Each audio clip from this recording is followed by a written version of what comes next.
Diaphragm உடலில் எங்கு உள்ளது? விடை நுரலின் கீழ். மார்பு பகுதி மற்றும் வயிற்று பகுதியை பிரிக்கும் தசை டயப்ரம் எனப்படுகிறது. டயப்ரத்தின் முக்கிய வேலை என்ன? விடை சுவாசத்திற்கு உதவுதல். உள்ளிழுக்கும் மற்றும் வெளியேற்றும் சுவாசத்தில் முக்கிய பங்கு வகிக்கிறது. நாம் மூச்சை உள்ளிழுக்கும் போது டயப்ரம் என்ன செய்கிறது? விடை கீழே இறங்கும். இதனால் நுரையீரல் விரிவடைகிறது. மூச்சை வெளியேற்றும் போது டயப்ரம் என்ன செய்கிறது? விடை மேலே உயரும். நுரையிலிருந்து காற்று வெளியேற உதவுகிறது. டயப்ரம் எந்த வகை அமைப்பு? விடை தசை. இது ஒரு பெரிய தசை அமைப்பு. டயப்ரம் சுருங்கும் போது என்ன நடக்கும்? விடை நுரையீரல் காற்றை இழுக்கும். சுவாசத்தின் ஆரம்ப கட்டம் இது. டயப்ரம் தளரும் போது என்ன நடக்கும்? விடை காற்று வெளியேறும். வெளிசுவாசம் நடைபெறும். டயப்ரம் எந்த அமைப்புடன் தொடர்புடையது?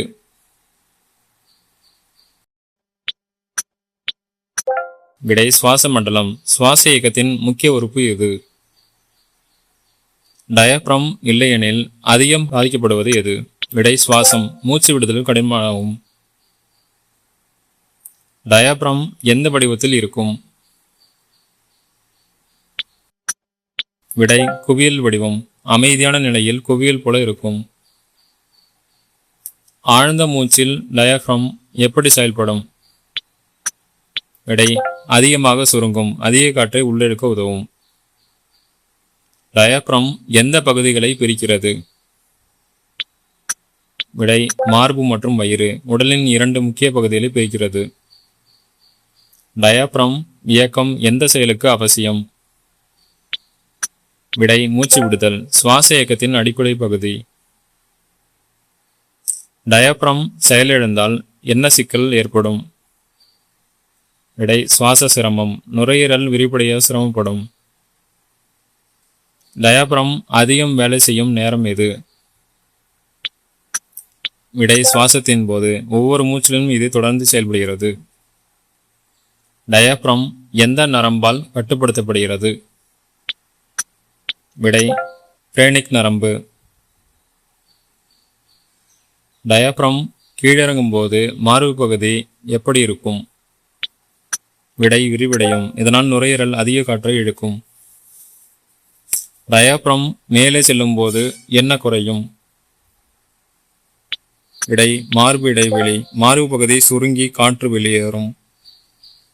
விக்கல் ஏற்பட காரணம் என்ன?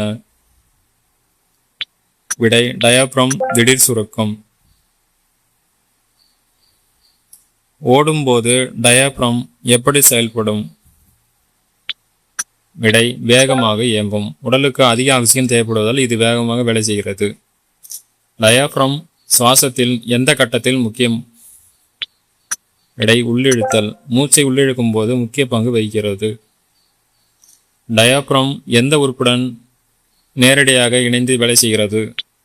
விடை நுரையீரல். சுவாச இயக்கம் முழுவதும் நுரையீரலுடன் இணைந்து செயல்படுகிறது. ஆழ்ந்த சுவாச பயிற்சியில் எந்த தசை அதிகம் பயன்படுத்தப்படுகிறது? விடை டயப்ரம். யோகா மற்றும் சுவாச பயிற்சிகளில் இது முக்கியமானது. டயப்ரம் செயல்பாட்டால் நுரையீரலுக்குள் என்ன செல்கிறது? விடை ஆக்சிஜன் நிறைந்த காற்று. டயப்ரம் சுவாசத்தின் எந்த வகை தசை?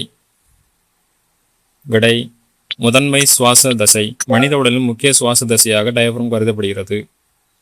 டயப்ரம் தளரும் போது நுரையீரல் எப்படி இருக்கும்? விடை சுருங்கும். இதனால் காற்று வெளியேறுகிறது. குழந்தைகளில் சுவாசம் அதிகமாக எந்த முறையில் நடக்கும்? விடை டயப்ரம் சுவாசம்.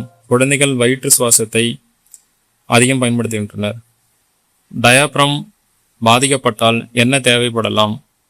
விடை செயற்கை சுவாச உதவி. சிரிக்கும் போது டயப்ரம் என்ன செய்கிறது? விடை வேகமாக அசையும். டயப்ரம் ஆரோக்கியமாக இருக்க என்ன உதவுகிறது? விடை சுவாச பயிற்சி. ஆழ்ந்த சுவாசம் டயப்ரத்தை வலுப்படுத்த உதவுகிறது.